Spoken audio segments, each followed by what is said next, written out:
We're hearing from the family of one of the Twin Cities teens who died while swimming in a Wisconsin lake. 18-year-old Kyrie Shaw had just graduated from Spring Lake Park High School. Sharon Hughes spoke to his sister today about how he's being remembered.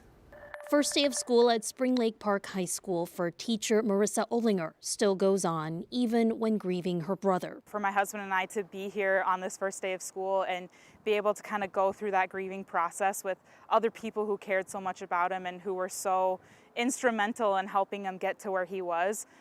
That's something that we knew that we wanted to do. Olinger says Kyrie was always surrounded by love and also generous with it. I used to always tell him that walking in the halls at the school, I used to feel cool next to him because, everybody just loved talking to him and loved hanging out with him. And he really just cared so much about anyone he came into contact with. Kyrie, who had just moved into UW Stout to start football camp, was on break for the long weekend on Lipset Lake. Olinger and the Burnett County Sheriff's Office said severe weather played a heavy factor into 2 fatal drownings. There was 4 kids out there.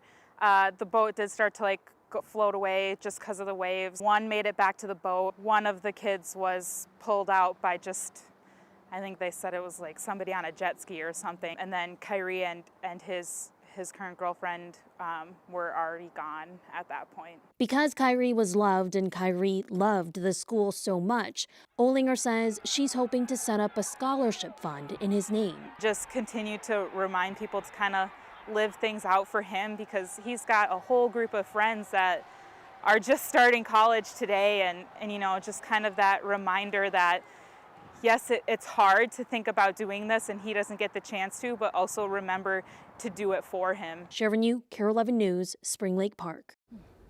Well, Kyrie's family has set up a GoFundMe to help with funeral expenses and to start that scholarship fund in his honor for students at Spring Lake Park High School. We've posted that information at KARE11.com. The other victim, 18-year-old Grace Ryan, is also from Blaine. Her family has asked for privacy.